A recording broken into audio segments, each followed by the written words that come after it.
రాష్ట్రంలో జర్నలిజంను బతికించుకుందామని, జర్నలిజంకు ఉన్న గౌరవాన్ని కాపాడుకుందామని, అందుకు ప్రతి జర్నలిస్టు క్షేత్రస్థాయిలోనే మార్పు తీసుకురావాల్సిన అవసరం ఎంతైనా ఉందని Telangana state union of working journalist TUWJ IJU రాష్ట్ర అధ్యక్షుడు విరహత్ అలీ అన్నారు. ఆదివారం మహబూబ్ నగర్లో టీయూడబ్ల్యూజే సర్వసభ్య సమావేశం జిల్లా అధ్యక్షుడు దండు దత్తాత్రేయ అధ్యక్షతన కొనసాగింది. ఈ సమావేశానికి ముఖ్య అతిథులుగా రాష్ట్ర అధ్యక్షుడు విరహత్ అలీ, రాష్ట్ర కార్యదర్శి గుడిపల్లి శ్రీనివాస్, పేపర్ శ్రీను హాజరయ్యారు. ఈ సమావేశానికి ఎమ్మెల్యే ఎన్ఎం శ్రీనివాస్ రెడ్డితో పాటు మున్సిపల్ చైర్మన్ ఆనంద్ కుమార్ గౌడ్ సైతం హాజరయ్యారు. ఈ సందర్భంగా విరహత్ అలీ మాట్లాడుతూ, సురవరం ప్రతాప్ రెడ్డి పుట్టిన జిల్లా పాలమూరు జిల్లా అని, అలాంటి గొప్ప మహానుభావుడి స్ఫూర్తితో ప్రతి జర్నలిస్టు ముందుకెళ్లాలని గోల్కొండ పత్రికను స్థాపించి ఈ ప్రాంతంలో తాము కూడా కవులు, రచయితలు, పత్రికలు నడిపే సత్తా ఉన్న వ్యక్తులం ఉన్నామని చాటి చెప్పిన సురవరం ప్రతాపరెడ్డి పుట్టిన జిల్లా పాలమూరు జిల్లా అని ఆయన కొనియాడారు. గత ప్రభుత్వంలో జర్నలిజంపై ఉక్కు పాదం మోపారని, ఒక చేతితో స్వర్గం చూపించారని, మరొక చేతిలో చుక్కలు చూపించారని ఆయన ఆవేదన వ్యక్తం చేశారు. ప్రస్తుతం రాష్ట్రంలో జర్నలిజానికి మంచి రోజులు వచ్చాయని, ముఖ్యమంత్రి రేవంత్ రెడ్డి జర్నలిస్టులకు మంచి చేస్తాడని ఆశ నెలకొందని, మన యూనియన్ కు సంబంధించిన శ్రీనివాస్ రెడ్డిని రాష్ట్ర ప్రెస్ అకాడమీ చైర్మన్ గా ప్రభుత్వం నియమించుకుందని, దీంతో జర్నలిస్టులకు మంచి రోజులు వచ్చినట్లు అనిపిస్తుందని తెలిపారు. ఈ కార్యక్రమంలో టీయూడబ్ల్యూజే నాయకులు రామాంజనేయులు, శేఖర్ గౌడ్, పాషా, విజయరాజు, విద్యాసాగర్ తదితరులు పాల్గొన్నారు.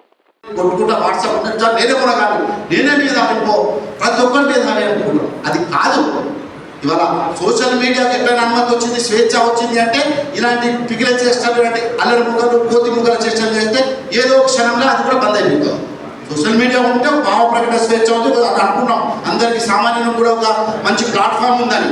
కానీ ఇలాంటి కోతి ముగ్గల చేష్టల వల్ల దాన్ని కూడా తీసి పడేస్తారు, దాని మీద ఆంక్షలు పెట్టేస్తారు, నిషేధం చేస్తారు, పోటీ పీడన పోతుంది. కనుక నేను మీతో కోరేది ఏంటంటే జర్నలిజాన్ని కాపాడుకుంటాం, దానికి ఉన్న గౌరవాన్ని మనము మళ్ళీ దానికి జీవం పోతాం. ఆ గౌరవానికి మీడియాను బతికించుకుందాం. గతంలో గోల్కొండ లాంటి పత్రికను ఆవిర్భవించి అసలు తెలుగు రాష్ట్రంలో తొలి పత్రికని సమాజానికి పరిచయం చేసినటువంటి మహానుభావుడు పాలమూరు బిడ్డ సురవరం ప్రతాపరెడ్డి గారు లాంటి లక్ష్యాలని మనం ఒక్కసారి నెమరేసుకుందాం. ఈ జిల్లా ఘనత మీ జిల్లాకు దక్కింది. సురవరం ప్రతాపరెడ్డి గారు తెచ్చిన మొదటి పత్రిక తెలుగు పత్రికలు. మీ వల్ల కాదు, మీరు కవులు గారు, మీరు జర్నలిస్టులు లేరు అని ఆంధ్ర సమాజం, ఆంధ్ర ప్రాంతానికి చెందిన అవమానిస్తే మేము జర్నలిజం నిరూపిస్తాం, మేము కవులు ఉన్నారు మా దగ్గర, మా రచయితలు ఉన్నారని నిరూపించిన మొదటి కవి, మొదటి రచయిత ఎవరంటే ఈ ప్రాంతంలో మన బిడ్డ, పాలమూరు బిడ్డ సురవరం ప్రతాపరెడ్డి గారు. అలాంటి వారసత్వాన్ని మీరు కొనసాగించాలి. సురవరం గారి మాటలో మరి లక్ష్యమే తన్నారు. ఒక్కసారి మీకు ఎక్కువ చేసేది ఏంటంటే చరిత్రని అధ్యయనం చేయండి, చరిత్రని జ్ఞానం పెంచుకోండి, సమాజంలో ఏం జరుగుతుంది మంచిని మంచిగా చేయండి, పాలను నీళ్ళ నుండి వేరు చేయండి. కానీ నీళ్ళని మొత్తం దాన్ని గందరగోళం చేస్తామంటే మీరు మనకే చెడ్డ పేరు, వృత్తికే చెడ్డ పేరు, మీరు జీవితంలో జర్నలిజం రాణించే పరిస్థితిలో ఉంటుందని నేను మీతో కోరుకుంటూ ఇవాళ ఇంతమంది కార్యక్రమం హాజరు కావడం. యాక్చువల్గా నేను కూడా చెప్పిన మిత్రుడు దత్తుకు, సరే ఇవన్నీ ఎండలు ఉన్నాయి, మరి జనాలు వస్తారా, మరి అట్లాగే పెళ్ళిళ్ళు ఫంక్షన్స్ ఉన్నాయి, వాళ్ళు ఇబ్బంది పెట్టిన అవుతామని చెప్పి లేదా మన సైన్యం అయితే మనకు వస్తుంది. సరే మొత్తము జనం కాకుండా పక్కన పెట్టి మన సైన్యం మనకు అభిమానులు వస్తారంటే సరే కార్యం చెప్పి కార్యక్రమం పెట్టింది. మన మహబూబ్ నగర్ మున్సిపల్ చైర్మన్ గారు, ప్రథమ పౌరులు ఆనంద్ గౌడ్ గారిని వేదిక మీదకి ఆహ్వానిస్తున్నారు. ఇవాళ మరొకసారి మీ అందరికీ నేను ఉద్యమాభివందనాలు, కృతజ్ఞతలు తెలుపుకుంటూ సెలవు తీసుకుంటున్నాను.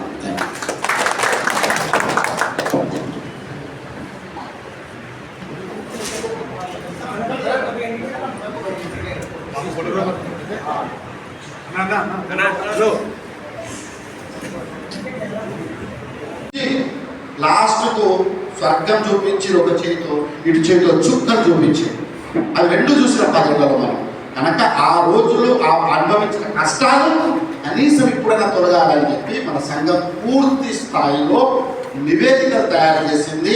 ఆ నివేదికల కసరత్తు చాలా సుదీర్ఘంగా జరిగింది.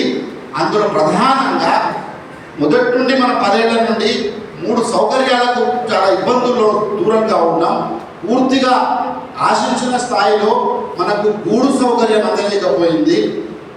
పూర్తిగా ఇట్లా నమ్మించి, ఇట్లా వాసన చూయించి మళ్ళీ ఆ వాసన నుండి మనం దూరం చేసినటువంటి హెల్త్ కార్డు ఆరోగ్య సమస్యల్ని మనం దూరం అయిపోయినాం. హెల్త్ కార్డు, ఇంటి స్థలాలు, విద్యకు సంబంధించి ఈ 3 అంశాల మీద మన సంఘం పూర్తి స్థాయిలో దృష్టి పెట్టింది. ఆ 10 ఏళ్లలో పోరాడిన అనుభవాలు ఇంకా మన మైండ్లోనే ఉన్నాయి.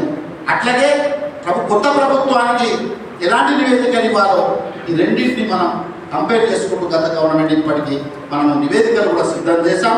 ఖచ్చితంగా మన దురదృష్టవశాత్తు ఏంటంటే ఇప్పటికే ఒక ఫలితం, ఒక మార్పు అనేది చూపిద్దామని మనం రంగం సిద్ధం చేసి మనం ఆలోచిస్తున్న క్రమంలోనే ఒక ఎన్నికల నోటిఫికేషన్ ఒక పుడుగు రూపంలో మనకు పడ్డది.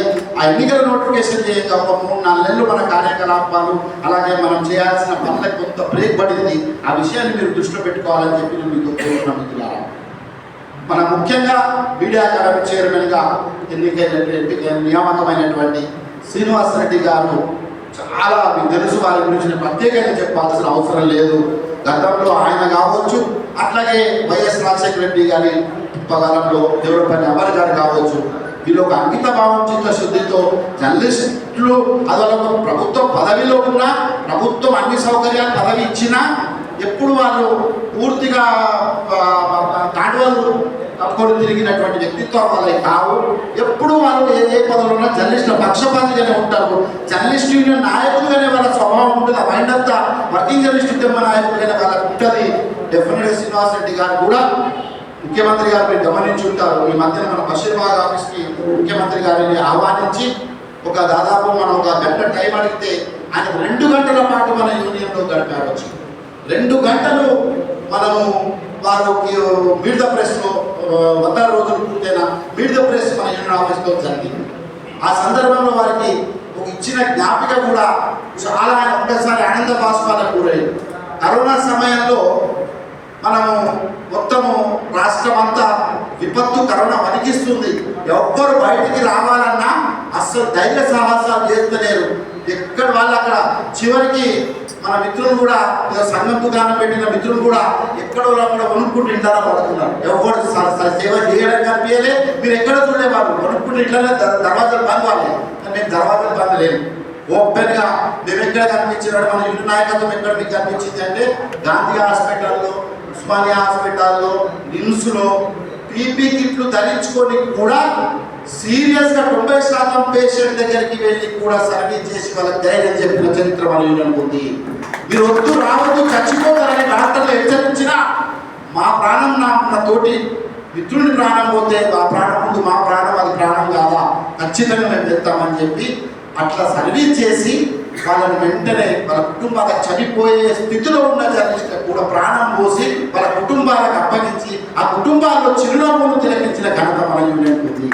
వాళ్ళ పిల్లల ఆశీస్సులు పొందినటువంటి చరిత్ర మనకు ఉంది. అది మన యూనియన్, మన స్వభావం, మన స్టైల్, వర్కింగ్ స్టైల్ అది. అయితే అప్పుడు ఎందరో జర్నలిస్టులు చనిపోతుంటే లేక అట్లాగే కరోనాతో పంచాల బట్టి హాస్పిటల్ లక్షలు ఖర్చు చేస్తుంటే తెలంగాణలో ఉన్న ప్రభుత్వం ఒక్క పైసా ఇవ్వలే. చనిపోయిన వాళ్ళని ఆదుకోవడానికి వెనుకం చేసింది. కనీసం హాస్పిటల్లో బిల్లులు అప్పులు చేసి కూడా మా ప్రాణాలను రక్షించుకునే ప్రయత్నాలు జరిగిన సందర్భాల్లో కూడా ప్రభుత్వం స్పందించకుంటే మన యూనియన్ అప్పుడు బయట తిరగొద్దు, తిరిగితే ఆంక్షలున్నాయి, కరోనా ఆంక్షలు విధించారు, కోవిడ్ ఆంక్షలు, సరే ఆంక్షల మధ్య కూడా ఆందోళన చేస్తామని చెప్పి మనం శపథం చేసి బషీర్బాగ్లో బహుశా 2021 డిసెంబర్లో అనుకుంటా బషీర్బాగ్లో మేము ఒకరోజు ఉపవాస దీక్షకి మన సంఘం కూర్చుంది. ఒకరోజు అంతా మనం దీక్ష చేసినాం, ఉపవాస దీక్ష కదా పేరు పెట్టి ఆదుకోండి కోవిడ్ బాధితులని మన ఆఫీస్లోనే మనం దీక్ష కూర్చున్నాం. దానికి చాలామంది జర్నలిస్టులు మన హైదరాబాద్ మనకు మద్దతు ఇస్తే ఏ రాజకీయ పార్టీ మనకు ముందుకు రాకుంటే రేవంత్ రెడ్డి గారు వర్కింగ్ ప్రెసిడెంట్ టీపీసీసీ అన్నప్పుడు అట్లాగే ఆయన వెంటనే ఈ విషయం తెలుసుకొని ఇట్లా జర్నలిస్ట్ అక్కడ ధర్నా చేస్తున్నారు, పీడబ్ల్యూజే ఉపవాస దీక్ష చేస్తుంది అని చెప్పి విషయం తెలుసుకొని ఆయన వెంటనే హక్కులు తీసుకుంటున్నప్పుడు ఆయన అక్కడికి వచ్చి మనకు సంఘీభావం ప్రకటించి ఆ సభలోనే ఆయన ఒక 2 లక్షల రూపాయలు మీరు చనిపోయిన కుటుంబాలకు లేక హాస్పిటల్లో వాళ్ళకి కొంచెం ఒక 5 కుటుంబాలకు సప్లై మీరు ఇచ్చేయండి వాళ్ళకని ఒక 2 లక్షల రూపాయల చెక్ మన సంఘానికి ఇచ్చి ఆయన పోయిండు. అది ఆయన కూడా గుర్తులేదు. ఆ జ్ఞాపకాన్ని నెమరేసుకుంటూ ఆ జ్ఞాపకాన్ని గుర్తు చేస్తూ ఒక పెద్ద ఫోటోలు ఇస్తే కళ్ళలో నీళ్ళు వచ్చినాయి. అంటే ఆ రోజుల్లో ఒక సంఘం ఎంత చేసింది, ఆ సంఘం చేసిన కార్యక్రమం నేను కూడా భాగస్వామ్యమైన వాళ్ళకు ఫీల్ అని ఫేస్లో చూసినాను. అంటే చరిత్ర ఎక్కడికి పోదు.